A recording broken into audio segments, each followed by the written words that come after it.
China Congress सरकार 65 साल में पूर्ण चाहता हूँ, राम मंदिर क्यों नहीं बनवाई? इनकी सरकार थी। 370 हटाने में इन लोगों ने पूरा जितना रोना था, मैं उस शब्द को कहना नहीं चाहूंगा, दिखाया। हटाने ही नहीं दिए। अब राम मंदिर बन गया है।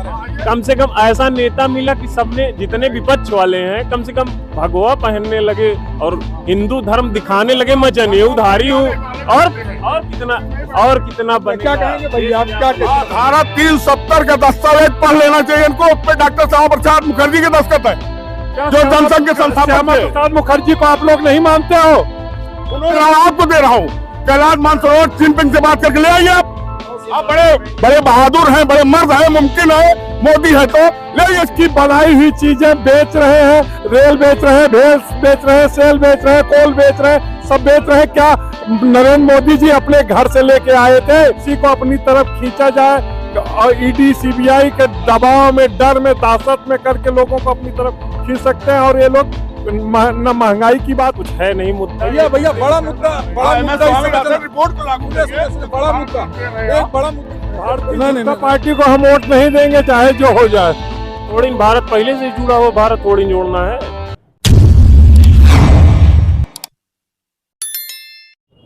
नमस्कार, एक बार फिर आपका स्वागत है हमारे चैनल। हमारी पूरी टीम निकल चुकी है सुल्तानपुर के मेन सिटी में, जहां पर आज बात करेंगे, चाय पर चर्चा भी करेंगे और कुछ साथी लोग इधर खड़े हुए हैं, उनसे भी बात करेंगे कि 2024 के लोकसभा चुनाव में सुल्तानपुर में किसकी संख्या भारी होने वाली है।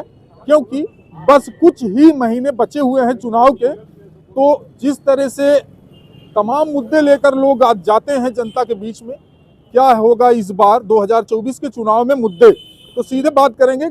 काफी साथी बैठे हुए हैं, आप कैमरे में देख भी रहे होंगे। तो सर जी, क्या नाम है आपका? दीपक सिंह।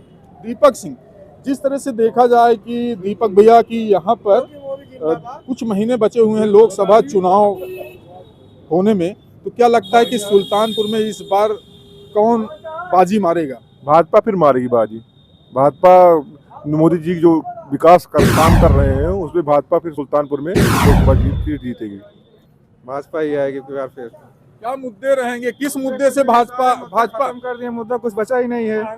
क्या भैया क्या कह रहे हैं? महंगाई, बेरोजगारी, वो तो कह रहे हैं कुछ है नहीं है, पूर्ण हो गया। आपके सामने तो कह रहे हैं। अरे वो कह रहे हैं महंगाई, बेरोजगारी, ये सब मुद्दा नहीं है। भारतीय जनता पार्टी को हम वोट नहीं देंगे, चाहे जो हो जाए। ये वोट भाजपा को ही देते हैं, इनको परेशान मत होइए। ये भी वोट हमारे साथ जग भाजपा कमल के फूल पे दबाएंगे। यहाँ बैठे हैं इसीलिए, राजनीति है, विपक्ष में बोलते हैं। क्या नाम है आपका? मेरा नाम अजय विक्रम है। अजय विक्रम जी, एक चीज ये बता दीजिए कि जिस तरह से यहाँ पर अगर बात की जाए तो पहली महिला सांसद हैं मेनका गांधी जी यहाँ पर, तो क्या लगता है कि दोबारा वो आएंगी फिर, या फिर आएंगी? और आएंगी तो 1.5 लाख प्लस वोटों से जीतेंगी। और सांसद जी ने इतना दौरा किया है जिले में, किसी सांसद ने इतना दौरा नहीं किया है। इंडिया गठबंधन जो बना हुआ है, जो वहाँ के राहुल गांधी जी हैं राष्ट्रीय अध्यक्ष, क्या कह रहे हैं भैया? इंडिया गठबंधन नहीं तो पैदल यात्रा कर रहे हैं पूरा। भारत जोड़ो यात्रा थोड़ी, भारत पहले से जुड़ा हुआ, भारत थोड़ी जोड़ना है। वो कांग्रेस को बचाने के लिए दौड़ रहे हैं। कहाँ कांग्रेस है? कोई गठबंधन कहाँ बचा है? चौधरी चरण सिंह जी को भारत रत्न मिला, सबको भारत रत्न मिल रहा है। अच्छे जो काम किए हैं उनको सम्मानित किया जाएगा। और भारतीय जनता पार्टी और किसी के मनोदृष्टि पे और नहीं चल रही। क्या कहेंगे भैया आप? क्या लगता है सुल्तानपुर में भारत रत्न दे के लोगों को अपनी तरफ खींच रहे हैं? भारतीय झूठा पार्टी के लोग हैं ये।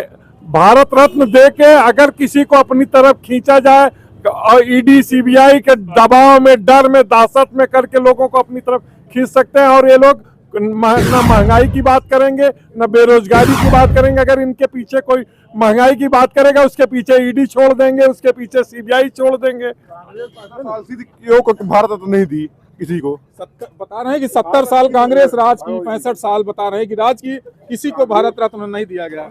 उसकी बनाई हुई चीजें बेच रहे हैं, रेल बेच रहे हैं, भैंस बेच रहे हैं, सेल बेच रहे हैं, कोल बेच रहे हैं, सब बेच रहे हैं। क्या नरेंद्र मोदी जी अपने घर से लेके आए थे? उन्होंने कहा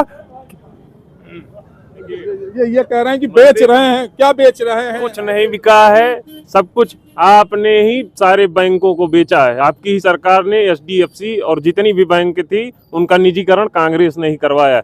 और कहीं भी आपके पास कोई मैनिफेस्टो बचा नहीं है। विपक्ष के पास कुछ नहीं बचा है, बता रहे हैं, सिर्फ आरोप लगा रहे हैं। भैया आरोप लगा रहे हैं। आपका ये बिंदास एक्सप्रेस चैनल मुझे बड़ा गंभीर चैनल लग रहा है। बहुत बधाई के पात्र हैं आप जनता के बीच में आकर के, और मुझे यकीन है कि आप पक्ष विपक्ष की संतुलित डिबेट को दिखाएंगे। थोड़ा मुझे समय दीजिएगा 1 मिनट का, मैं बात का सिलसिलेवार जवाब दूंगा। अभी हमारे सम्मानित साथी जो सत्ता पक्ष से जुड़े हैं वो कह रहे थे बेचने का सिलसिला किसी और ने शुरू किया है। मैं याद दिलाना चाहता हूं आपको, 1961 में जिस समय पे बैंकों का 71 में सॉरी जिस समय बैंकों का राष्ट्रीयकरण होना शुरू हुआ था, निजी घरानों से बैंक राष्ट्रीयकरण हुए थे, उस राष्ट्रीयकरण करने का पहला विरोध ही जनसंघ ने किया था। बैंक को हमेशा निजी घरानों में ही जनसंघ रखना चाहता था। और इधर एक मसला रेवड़ी की तरह भारत रत्न देने का चला हुआ है। नरसिंहा राव जी को अटल बिहारी वाजपेयी की सरकार थी जिसमें नरसिंहा राव का निधन हुआ है। राजघाट पर उनको जगह नहीं दिया अटल बिहारी वाजपेयी ने, उनको वहां पर अंतिम संस्कार करने के लिए राजघाट पे जगह नहीं मिली नरसिंहा राव को। आज भारत रत्न दिया जा रहा है। दूसरे उसमें है MS स्वामीनाथन। MS स्वामीनाथन ने उपजों का, कृषि उत्पादों का, जो फसलों का भुगतान है, उन्होंने कहा था लागत का दुगना भुगतान होना चाहिए। जो लागत किसान की आती है उसका दुगना।